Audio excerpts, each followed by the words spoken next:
For some people, the ultimate goal in life has been becoming the President of the United States. Would you like to be the President of the United States? I really don't believe I would, Ronna. Why wouldn't you dedicate yourself to public service? Because I think it's a very mean life. And I also see it that somebody with strong views and somebody with the kind of views that are maybe a little bit unpopular, which may be right, but may be unpopular, wouldn't necessarily have a chance of getting elected against somebody with no great brain but a big smile.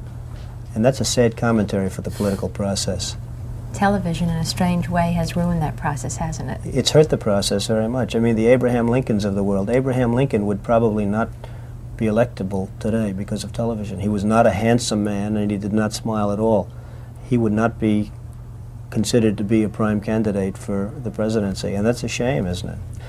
The country, if we had the one man, and it's really not that big a situation. You know, people say, well, what could anybody do as president? The one man could turn this country around. The one proper president could turn this country around. I firmly believe that. All right, that's Donald Trump. I think you knew that. But it's 1980. He's talking to Rona Barrett, October 6th, 1980. So we're right on the cusp, actually, of a television and movie actor getting elected president, a guy who was pretty good looking and did smile. Apparently, Abraham Lincoln, who I'm sure Trump knew nothing about, except what he'd seen on television or something, was not like that. But so we were going to have a president who was an actor and sometimes seemed to be acting as president, and also seemed to occasionally confuse television and movie scripts that he'd been involved with reality. So Trump, meanwhile, is kind of saying a guy like him who can never get elected president, he might have been right at that moment. But as James Poniewozik illustrates in his new book, Audience of One, Donald Trump, Television and the Fracturing of America, television and media and the way in which our entertainment culture overlap with our political process was going to change over the ensuing 35 years in such a way that, obviously, somebody like Donald Trump, even the way that he describes himself, could win the presidency and did. So James Poniewozik is with us right now. It's exciting to have you. And what else do I need to say before we get going here? Well, that you're chief television critic for the New York Times. So we just listened to that clip. We hear Trump essentially saying that he couldn't, someone like him could never make it. And in many ways, the whole thrust of your book is asking the question, well, what changed? You know, what changed in those 35 years? I don't know. You want to pick one or two things to get us started? Sure. I mean, I think that's exactly right. It's how did we get there from here? Because I think he was essentially right. Somebody like the Donald Trump that we see today, you know, scowling, angry, provoking, you know, probably could not have gotten elected in the TV era of that time. And, you know, a couple of things that happened over the course of that time, sort of the two parallel stories of the book, is number one, that Donald Trump made himself into a television celebrity. He is essentially, I think he is more significant to the country as kind of a 35-year TV performance, a TV character, than as, you know, an actual biographical person. Number one. And number two, television changed and the larger electronic media changed. And the nutshell, you know, quick description of how it changed is that it went from a mass medium to a niche medium. We went from the time when there were three major networks and everything on the air sort of had to be broadly, you know, often blandly appealing, to a point when you have all sorts of media outlets that are micro-targeted at micro-audiences, and their raison d'etre is to provide things that are not for everybody, but that are very specifically for an intensely interested group. And that both changes the business of television, obviously, but it also kind of changes the tone and the content of television so that, you know, it becomes a more hospitable environment for more polarizing figures. So, you know, broad strokes, I think those are the big things that changed from then to here. Yeah, and we're going to explore all of those things if we have enough time here as we go along. I want to begin, though, kind of where you begin, which is the miseducation of Donald Trump. Or like, how does he, even as a child, one of the things that fascinates me about Trump is he doesn't really cite culture that much, specific instances of popular popular culture. We know, I don't know who his favorite Beatle is, and probably neither do you. I learned more from your book about what a movie is to him or what television is to him than I've learned studying him pretty closely, though, these last few years. So it's an interesting question anyway that you explore. How did he study television? What was popular culture to him as he grew up? Yeah, I don't know if he studied television so much as he intuited it. It is sort of interesting that he is somebody who is both a creature of popular culture and yet has very specific interests and seeming blank spots. But, I think it's, when you look at his early life, when you look at The Art of the Deal, for instance, his first book, he doesn't talk a lot about his childhood. But one of the few memories that he relates is watching his mother, who was a Scottish emigre, sit down in front of the television all day when he was about 7 years old and watch the coronation of Queen Elizabeth on television. And it's sort of the first, it's the first time that we have seen the live or almost live, the coronation of a monarch. And it's kind of an example of the new world that kids of his era are being introduced to, where there is suddenly this second virtual place in your living room that can, bring you an ocean away and show you these images of grandeur and majesty and ceremony. And, he talks about how his mother was swept away by the glamour and the ornament of it all, as opposed to his father, who was much more practical and business-minded, and describes it as sort of a formative experience for him in that way. But I think in another way, it was really it was an example of how he was starting to realize the power of this new thing that existed in the world, right? You have the contrast between this and his father's real estate business. Well, nobody's mother sits around all day entranced by the workings of a construction crane, right? But television, that's magic. It's literally something almost magical. And he, I think, decided early on, he early on in his career, he toyed with the idea of going off to Hollywood and working in the entertainment business. And then he decided not to, but he said early on, I am going to bring show business into real estate. And what I think that essentially meant for him was that, having seen this, gotten this glimpse of this magic power of showbiz glamour, he knew that courting celebrity was sort of, that was a power that you could leverage into other things. Right. So I want to stay a little bit with the time of his childhood and things that he might have been influenced by, just for another minute or two. So we're going to hear from The Magical World of Disney, Season 1, Episode 14, Davy Crockett Goes to Congress. I think we're hearing Fess Parker here as Davy Crockett. Why, Davy, I didn't expect you back for a week. I know. Now, Davy, if you're worried about the Indian bill, it's all over. They've already passed it. They'll have to change their minds. I'm warning you, Crockett. Go in there and you're committing political suicide. You know what I think about your kind of politics?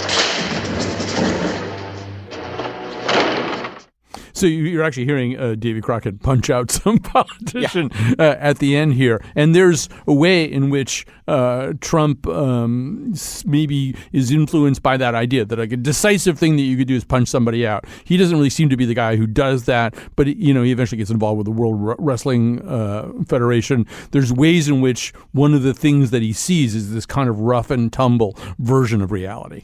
Yeah, he's at least attracted by the theater of it. You're right. It's not like, Donald Trump is, actually going and punching out lawmakers in the halls. But a lot of his rhetoric is sort of about nostalgia for a time when, people settled things, often violently and with their fists, right? He's talked about that a lot at his rallies. Back when we were strong and wise, we used to rough up protesters, that sort of thing. And I think that if you look at the television of his youth, you can still see, you can sort of see the mindset of the adult Donald Trump who became a political figure. This notion of, how red-blooded men solve disputes, this kind of fathers knows best concept of masculinity. And as you say, one of the programs that we know that Donald Trump, as a young boy, was fascinated by was he was a fan of professional wrestling, professional wrestlers, and he ultimately would become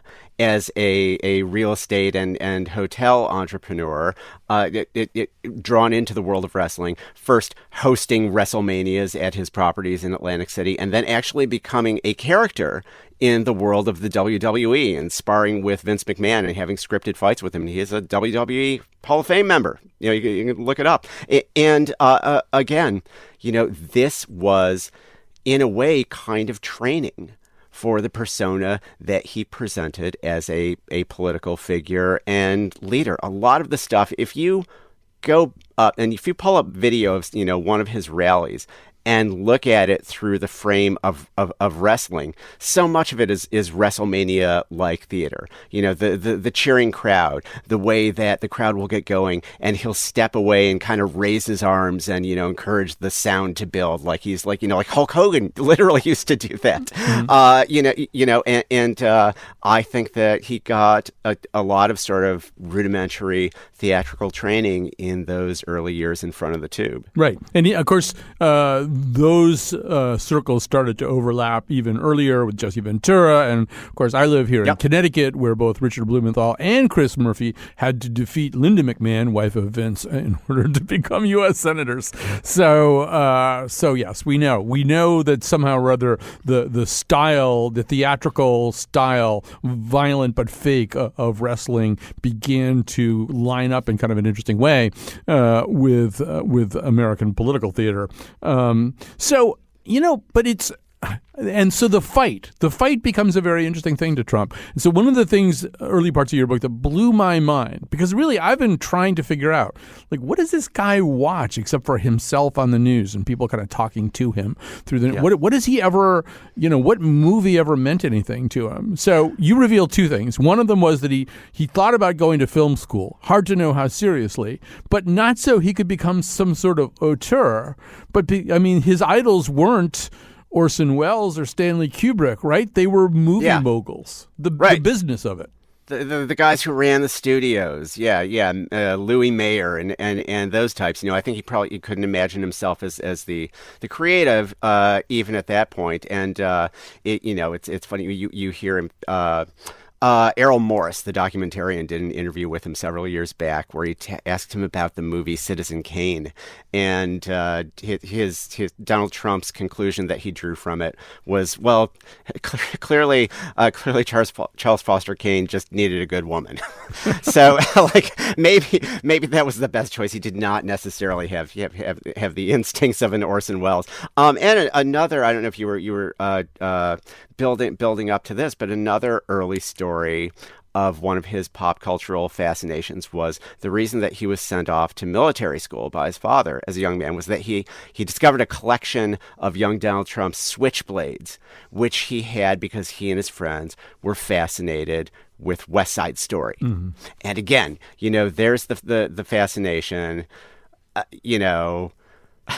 what's the thing that grabbed him, as a young boy about West Side Story? It wasn't, Maria. I've just met a girl named Maria. It was the fights, right? And that theater of fighting. So I think that was an interesting bit. And so one of the other things you cited, I think it's from a Michael Singer profile in the New Yorker, is Trump on his plane, and he's trying to watch something else, and whatever it is, it's Michael, which is this kind of Nora Ephron-y, John Travolta comedy about an angel, and it's just too much talking and stuff. Like he switches to Bloodsport, but even that has too much plot, backstory, and narrative, right? He just wants the fights. And he has Eric Trump, the young Eric Trump, in the plane with him, and he has Eric fast forward through it, so he manages to watch it in about, I think it was 20 or 40 minutes by only showing the fight scenes. Right. So that was, much later in the campaign. I don't know if you were going to get into this, but there was this joke that somebody made on Twitter just after he became president that his aides had created a fake gorilla channel on the cable TV in the White House because Donald Trump, only wanted to watch TV shows of gorillas fighting, and it was fake. It was a joke on Twitter that somebody believed that the person who made the joke had to deny it, but in fact, he had Eric Trump create him sort of a rudimentary form of the Gorilla Channel on his plane watching that Jean-Claude Van Damme movie. So, there's a kernel of truth in that. Right. And to go back to Citizen Kane, I mean, the other thing is, Citizen Kane, really, it kind of gets back to a real question about primal psychic wound. And so it's no wonder that Trump doesn't want to understand the movie, because he would not want to think about whatever primal psychic wound Fred Trump or whoever inflicted on him. Particularly in an entrepreneur. I mean, if you read biographies or interviews with him, he seems almost determinedly to avoid that sort of self-reflection, and introspection, to the point where, and I mean, I'm not saying that this is not true, but he has said several times that he has never cried. Right. And that may well be true, which, certainly says one thing about a person. It also says another thing if somebody just does not want to confront the notion of even that small amount of very common vulnerability. All right, so I'm going to offer you one of my theories, which is that, and I want somebody to ask Trump about this at some point. I'd be willing to bet my car, which is not a very good car, but I'd be willing to bet my car that at some point Donald Trump owned a copy of the Don Rickles record, Hello, Dummy. And one of the reasons I think that, obviously, is that a lot of Trump's humor has a lot of the belittling, transgressive, ethnic race-baiting stuff that Rickles did. But for me, because I'm kind of a comedy nerd, he also uses a Rickles beat. And I'm going to show you and the audience this right here. So we're going to hear Rickles, and then we're going to hear Trump. Just listen for where the beat is. That's right, I make fun of my own people. We're the chosen people, that's right. But what does it mean? We're human beings. Jew, Gentile, Irish, Negro, Puerto Rican. Puerto Rican, that's trouble. If she gets to pick her judges, nothing you can do, folks. Although the Second Amendment people, maybe there is, I don't know. But it's nothing you can do, folks. Second Amendment people, maybe there is. It's actually, he's got a Rickles beat that's in there. He's doing that one of the things you write about in the book, James Poniewozik, is the way that Trump often exists in this kind of quantum state. Was that a joke? Was he serious? Should we make fun of him? Is he making fun of us? That's an example of a line that kind of works as a joke, but also could be serious. Yeah, two very good points. Number one, he totally, even more than the content, does have that cadence of an insult comic. You hear that over and over in the rallies. There are these people out there who said I couldn't win. These experts, they're all idiots. I won't name their names and embarrass them. I'll give you some names. He does over and over. And you saw it also, I think that was one thing that worked excellently well for him on The Apprentice. That, he had this sort of, kind of punchy style of delivery that, worked very well in that format. And he absolutely, and I think this is key, it's a key to his showbiz persona over the years that ended up being very useful to and key to his political campaign. He's thrived in these environments where he's simultaneously serious and kidding. And, that's one reason, for instance, that he was such a valuable and popular talk show guest. Letterman had him on some 30 odd times. He was great for a format like that where he's sort of simultaneously a figure of fun and yet also his, his reputation, his stature is being inflated just by his presence and about, by Letterman teasing him about his wealth. And he'll constantly be saying things that, sort of are provocative and kind of cross the line. And then he'll say, I'm just kidding when I say that, folks. Right. And, he adapted that very much to his campaign. I was being satirical when I said Russia should get Hillary's emails. Can't you folks take a joke? Right. So we're going to circle back to the Letterman thing in the next segment, but I want to just bring up one more thing that you nailed down in a nice way. Once again, I've been looking at this guy and trying to figure out, like, who mattered to him. Like, one of the things that I concluded is he probably doesn't have a favorite Beatle because age-wise and disposition-wise, he probably was a little bit more enticed by Elvis. But we don't really know that. He doesn't talk about Elvis. He just that's just sort of an instinct I have. You do figure out that Hugh Hefner means something to him, right? This is maybe one of the people that he looked at and thought, I could kind of be that guy. Yeah, I mean, friends of his from his years in military school would talk about how Playboy was, a big thing. Just Playboy and the Playboy lifestyle. Like, I'm sure that Playboy appealed to him in the way that, Playboy appealed to a lot of teen boys at the time. But also, Hefner in particular as a model, the lifestyle. Hefner, in a way was very much a proto-Trump in that he was not just, a businessman. He was not just a business icon who launched this big American brand, but he was the mascot of the brand. He was sort of, his chief customers by embodying its principle and its lifestyle, in himself. He sort of became the face of it and kind of the display model for the for the Playboy lifestyle in much the same way that Trump would sort of be the kind of public face of the Trump organization through his media omnipresence. And there is this recurring thing both in the tabloid Trump of the 80s and so on, and the Trump on the campaign trail of modeling this kind of Rat Pack era masculinity.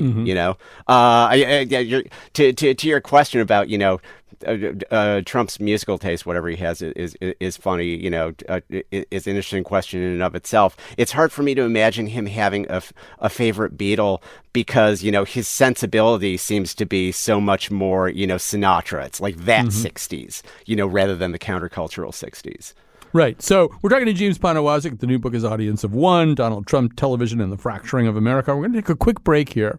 We're going to come back. We're going to talk about the shift in the television landscape and the way in which Trump, as a famous person, began to march in a certain kind of lockstep with that.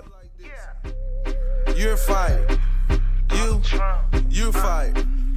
I'm Icy Short, a.k.a. Icy Trump Short. And I fire you.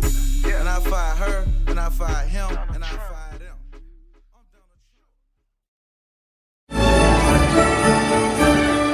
Excuse me, where's the lobby? Down the hall and to the left. Thanks. Donald. Mr. Trump here wrote The Art of the Deal. Then he wrote a new bestseller, The Art of the Comeback. 2 books. Wow. Well, that must have been tough, coming up with that much material. No. Must have been hard getting started, though, right? First day, 9 chapters. Ron said his client had a rich uncle, but Donald Trump. I like keeping a low profile. Hey, Mr. Trump. Hey, how you doing? Will Smith. Hey, listen, you are getting a great house here. And this is quite a deal you're getting for it, too. Look, I'll tell you what. You want another 50 grand, I'll cut the grass for you every Saturday. Thank you for ruining my life. Ashley! What did you do? Everybody's always blaming me for everything. All right, that's a montage of Trump cameos in Home Alone 2, Spin City, and The Fresh Prince of Bel-Air. I would like to point out that in the Spin City cameo, you hear the voice of Alan Ruck, who is also known for Ferris Bueller's Day Off and now Succession, 2 movies that you would probably want to cite at some point if you were trying to assemble some kind of Rosetta Stone for understanding the rise of Trump through popular culture. And the person who does things like that is our guest, James Poniewozik, author of Audience of One, Donald Trump, Television, and the Fracturing of America. So let's begin with what television was in 1980. That's where we began the show, too, with that Rona Barra clip. So there's a way in which television in 1980 was maybe kind of in the last stages of being this kind of anodyne thing that you describe as the search for the least objectionable program. Flesh that idea out for us. Oh, I think we might have lost James Poniewozik.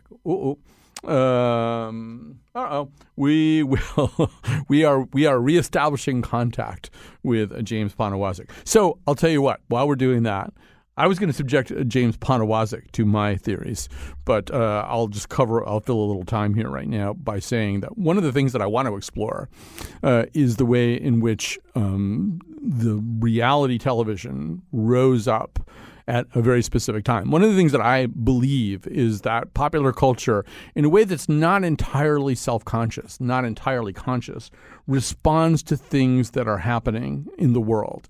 So I'm going to give you an example. One of the things that James writes about, and we are working hard to reestablish contact with James, but one of the things that he writes about, one of the people that he singles out is Richard Hatch. You might have heard this in the promos for the show too.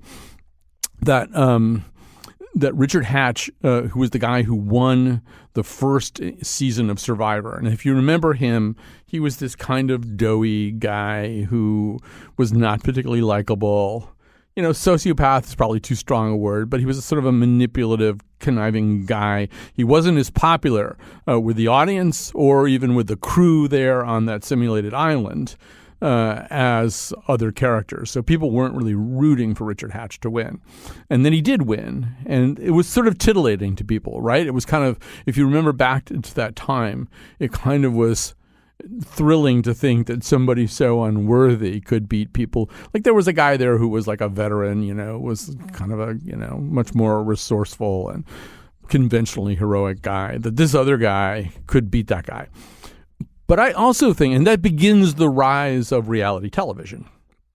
I also think that one of the things that you were seeing there, the beginning of reality television. So this happens in 2000. Think of what happened in the 1990s. One of the things that happened in the 1990s is it was the beginning of our sense that the workplace and other public spaces of life needed a little bit more policing than it had been getting. And very specifically, for example, the kind of anti-sexual harassment training that you typically get in most companies today. It really started in the 90s. It started in particular as a result of certain court decisions.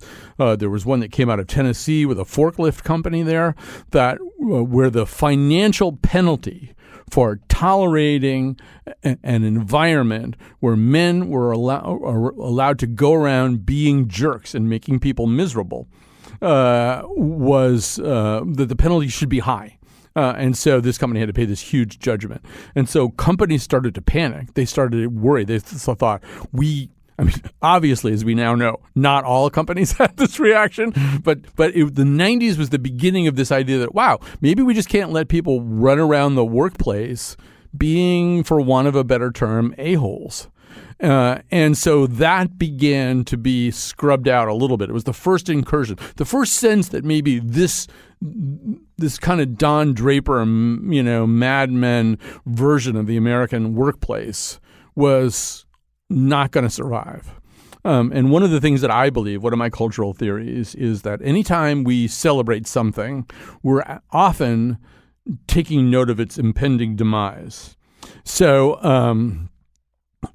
for example, when we were watching a lot of TV shows like Northern Exposure, Twin Peaks, Picket Fences, they were all kind of out at the same time. That was really the exact moment where the kind of idiosyncratic small town that was celebrated in these series was beginning to die out, that this kind of genetic code of CVS and Boston Market and, that was beginning to take over. Every small town was starting to look like another small town.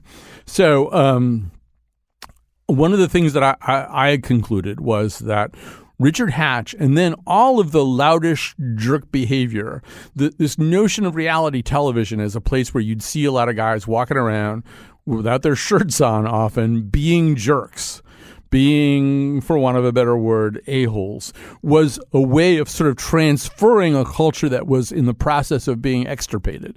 It was in the process of being expunged in real life. And so it was going to be preserved and celebrated someplace else. And that someplace else was reality television. And so then kind of in the middle of that pipeline, you also get Trump as a reality TV star. And as we know, he is kind of that guy. He's not that different, as James Poniewozik points out from Richard Hatch. And speaking of James Poniewozik, we have him back. So I've been vamping here while we lost you. And I've been having a lot of pro. I'm sure you did a great job. I'm having a lot of fun doing it. So I want to go back to where I started it, as I thought I was throwing it to you. One of the things that you talk about is, the kind of cusp that Trump occupies as he starts going down the television slide in 1980s. It's sort of, there's been this kind of anodyne television culture that you describe as the search for the least objectionable program. Right. Flesh that out for us a little bit. So the least objectionable program was a TV programming term in the 20th century that described the kind of programming that you put on back in the 3-network era when everything had to draw an audience of tens of millions. And basically the idea was that you wanted to not give people a reason to change the channel. It's a much different programming strategy from what you have in the cable era. And what that meant was that things were sort of broadly palatable, less edgy. The good guys won. There was a little something for everybody, that kind of like big tent Ed Sullivan philosophy of television, and that really dominated television's early decades. What would ultimately change that is the introduction, right around the time that, Donald Trump's talking to Rona Barrett and then becoming a personality in the 80s, the introduction of cable, which slices and dices the audience and it changes the business model. It creates a business model where you need to give people active reasons to tune in, not avoid giving them reasons to tune out. Right. And so I think another thing that happens kind of at the end of that decade is, because cable is coming along, and also just because it's been going too long and there are other voices entering the fray, there are these people who begin to occupy our attention by saying, what if this is all just crap? One of them, I think, is Gary Shandling doing the Larry Sanders Show, where it's kind of this peek behind the scenes of just incompetent, self-serving, self-dealing messes of fragile egos. And then the other one in real life is David Letterman, who one of his fundamental questions in the 90s was, what if this is all just crap? What if none of it's very good? And so, as you said in the first segment, one of the people that he finds as a convenient target for this kind of exploration is Donald Trump. Here we go. Speaking of fights, explain to me now what you were thinking about the Mike Tyson situation. Shortly after the verdict was announced that he had been convicted, he was guilty of the crime, you had a plan. Now, what were you thinking? What was I thinking? Yeah. I was thinking that as soon as he gets out, he's going to fight at my casinos. Yeah, but you can't buy your way through. Of course, I'm only kidding when I say that, folks. I wish I could say that. Mike Tyson. Right. So Letterman was interviewed during the Trump presidency by New York Magazine. He said about Trump, he was a joke of a wealthy guy. We didn't take him seriously. He'd sit down and I would just start making fun of him. He never had any retort. He was big and doughy and you could beat him up. He seemed to have a good time and the audience loved it. And that was Donald Trump, which is, I think, James Poniewozik, very much the conclusion you arrive at, too. One reason that he's great for shows like that is that, you don't necessarily want to book an actual business titan on the show.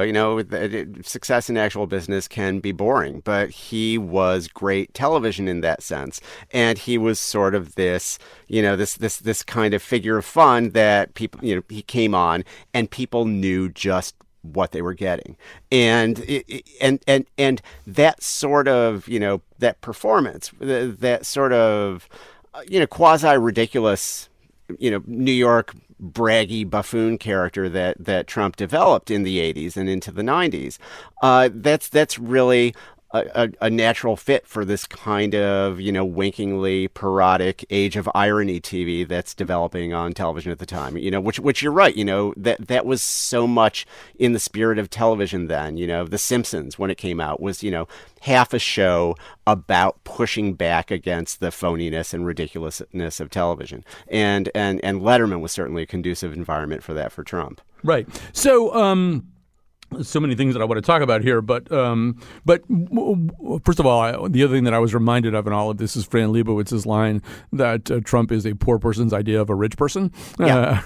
And I think that's sort of like one of the things you're seeing in these Letterman appearances too. But the other thing you're seeing, you said, sort of a bragging buffoon, not necessarily an enticing person, but we're also entering this era. I mean, it's not a new idea. If you take Satan out of Paradise Lost, you have a really long, boring inspiring poem. But we're entering this era where we're going to gravitate towards people who are not necessarily admirable, but they are going to occupy our attentions in a way that they maybe previously haven't. So while you were gone, I did a long disquisition on Richard Hatch, so you don't have to do Richard Hatch. Okay, great. But you know, in our popular culture, in our fictional culture, we're starting to see the Tony Sopranos come in, the people with whom we may empathize, even though they're horrific. Yeah, there was, there had been an element of this in popular culture, the notion like J.R. Ewing, the villain that you love to hate. But it certainly flourishes much more as you have a more fragmented TV environment. And, HBO can create a show like The Sopranos, which you couldn't have put on NBC in 1967, because, it's selling subscriptions to people who want to watch something that they can't see somewhere else. And all these shows are kind of presenting a sophisticated idea of morality beyond guys in white hats and guys in black hats. They're showing you people who may be terrible, but they're very charismatic. They're fascinating. You want to know what makes them tick. You can't stop watching them. And there are a lot of, other factors in the culture that play into this and that cause these anti-hero figures to be popping up all over the place. 9/11 happens, and suddenly you have a figure in the culture like Jack Bauer from 24, who sort of, rises on the notion of this is an ugly world. And, he may be this rough-edged guy who tortures people to get information. But look, these are the ugly times that we live in. And sometimes it takes ugly deeds to get the job done. Right. And I think another thing that happens, and Bauer's a great example of that, because somebody like me, left of center, peacenik, I'll be watching the show and going, there's a battery right in the room, Jack. Hook his nipples up to the battery and torture him. What are you waiting for? And I think another example of this, you used to write for Salon. I freelanced for Salon a little bit later. So I wrote a piece for Salon the morning after the last episode of Breaking Bad. And I just, the theme of it was kind of that Walter had become a monster. Of course he had to die. Sorry, spoiler. But of course Walter had to die. He had turned into a monster. And Mr. Poniewozik, what those Salon comment threads were often like. And so sure. I got all these comments from guys, they were all guys, I'm sure, saying, oh, no, he wasn't a monster. He was a hero. He was sticking it to the man. He had seized control of his own destiny. How can you say he's a monster? He wasn't a villain. He was a hero. And I'm thinking, whoa, I don't think Vince Gilligan thinks that, but it's a little bit alarming that you do. Yeah, he was taking care of his family, right? He was looking out for his own, and it's sort of understandable in a way because kind of the way drama functions. How do you keep people invested in a show like that? Well, for one thing, you set Walter White in all these you put him in all these fixes where he comes out with ingenious solutions, and it's tremendously entertaining and tremendously well told, and you want the story to keep going on, so that sort of naturally psychologically puts you in a position of kind of rooting for him, even if you do think he's a monster. And he's often opposed with people who are even more vicious than him. But that's as TV becomes sort of more artistic in a lot of these ambitious cable shows, it's doing something that a lot of great art does, which is it is asking you to draw the moral conclusions without holding your hand and marching you through it. And Breaking Bad, I think, is a very highly morally conceived show. I mean, it's got bad in the title. It's it is telling you this is the story of a man's journey toward evil, but it doesn't force you to reach that conclusion to draw it. And it inadvertently tapped into a lot of ugly stuff among, I agree, it was like largely guys who watched it who saw this was a man just being a man and doing what he had to do. And in the words of Gustavo Fring, Giancarlo Esposito's character from Breaking Bad, a man provides. And that's what to them, Walter White was about. It was like putting down, suppressing the prissy norms of society and embracing your manhood. Right. I mean, there was a famous Charles Addams cartoon years ago that just showed a movie theater audience, and everybody in the movie theater audience is crying, except for this one ghoulish, Charles Adams type guy who's laughing. Yeah. And Joker. Joker 2019. Yeah, that. But also, I think, one of the things that Breaking Bad illustrated was now it's like it's 50-50. Yep. Half the audience is crying and half the audience is laughing. Half of the audience is deploring, half the audience is cheering. We no longer have the same vision or the same set of reactions to this, the equal fact patterns. Yeah. And, this isn't, these aren't phenomena that are solely being created by media and entertainment, obviously. I think that a lot of the reasons that you're getting these comment section dudes, the same with, the manosphere online and, incel culture and so on is this, it's this manifestation of pushing back against larger changes in the society where, women are more empowered, where more people have a voice, and there's this, sort of retrograde action against it that this kind of reaction is it's sort of channeling. It's tapping into that, even if inadvertently. All right, we're going to take a quick break. Don't go anywhere this time. I'm talking to the guest and the audience. As Larry Sanders would say, no flipping. We'll be back with James Poniewozik after this. Take my trunks off, and I'ma make the bottles pop. Donald Trump talk, and I'm a Donald Trump walk, and I'm a Donald Trump walk.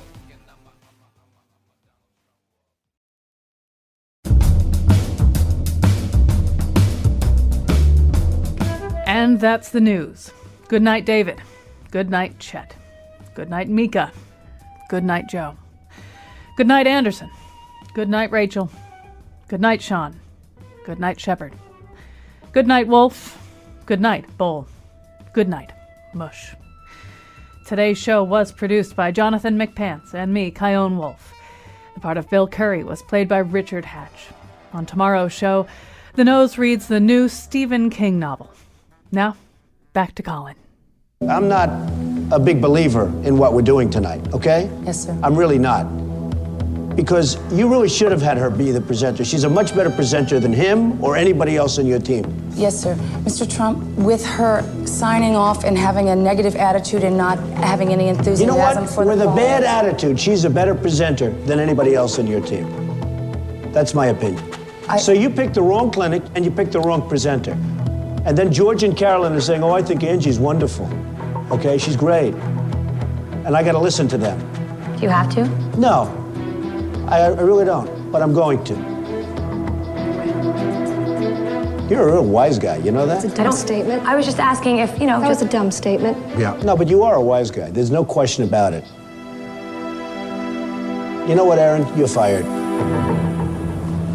So if people had no idea who Donald Trump was before The Apprentice, then he was fully imprinted on the American zeitgeist. Here's the guy who writes about it, James Poniewozik, author of Audience of One, Donald Trump Television and the Fracturing of America, also chief television critic for the New York Times. So much going on there with Apprentice, but this is the place, right, that Donald Trump, the television character, really comes into full flower in a way that's somewhat predictive of his success in the political theater. Yeah, exactly. You started this off with him talking to Rona Barrett in 1980 and saying that, in the television era, television rewards the nice guy with the big smile. Well, this is not that guy, right? Now, we're in an era where Donald Trump can be the anti-hero on TV and be a hit for it and be the guy who tells people that they stink and that they failed and that, they're just not good enough and they're fired. And people eat it up.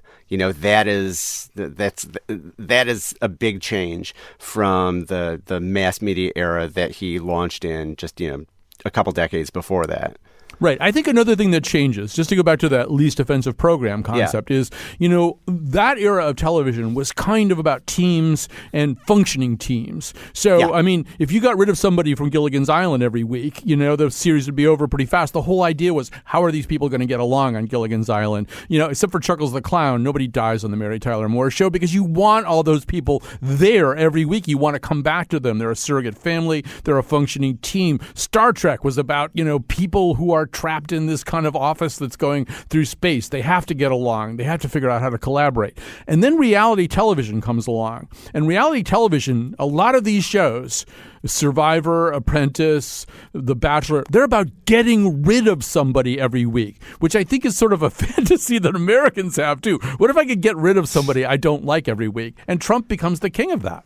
And it's about a zero-sum game, right? Like, Gunsmoke was, a functioning community and everybody's got to pull together to beat the bad guys. But here it's somebody's success must come at your expense. And for you to succeed, somebody else must fail. And somebody is out to take your stuff, to take your prize away from you. And you have got to work against them and get them booted off to, get your place at the, in this case, literally the table in the boardroom. And, that's where Donald Trump lives. Like, that's where that persona, starting from the, sort of pinstriped 80s Reagan era shark back then, that has sort of been the core of him. And now this is primetime TV material. Right. And I think the other thing you hear in that clip, I hadn't really thought about it before, but, Trump is also the umpire. I mean, he's the umpire on that show. He decides who's in and who's out. And that happened on kind of a parallel track with TV News' erosion of its role as the umpire. Cronkite used to sign off his newscast with, and that's the way it is. And that was pretty much the way that it was. Cronkite, Brinkley, those kinds of people could tell you sort of what was going on in reality, could make a sort of Solomonic judgment about something like the Vietnam War. Now if Cronkite had to sign off, he'd probably have to say, and that's one possible interpretation of reality. Yeah. So we're desperate for an umpire, and News isn't really doing it anymore, although you see Trump doing it over there.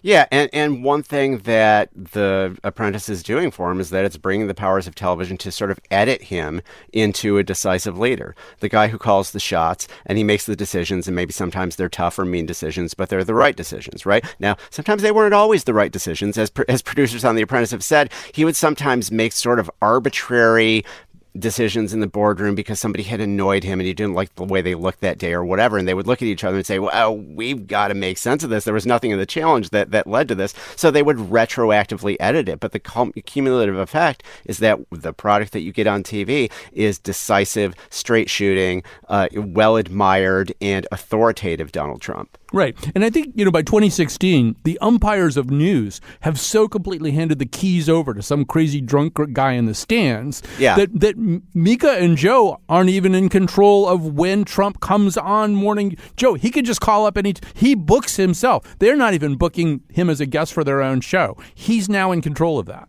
It's the guests that are driving the train, and it's the audience, and what the audience wants to be, provoked or entertained by. That's driving the train, and it's going on. As you're saying, as the Apprentice is going on, it's kind of this time of this broader crisis in American expertise and authority. Enron, the WMDs that didn't turn up. All this notion of you can't trust the traditional shot callers to call the shots. So you had, and I'm sure you enjoy these. Like in the post-mortem they do at Harvard after the election, you had Jeff Zucker from CNN being booed by the audience, and one of Rubio's advisors yells, "You showed empty podiums. You showed hours upon hours of unfiltered, unscripted coverage of Trump. This was not about interviews."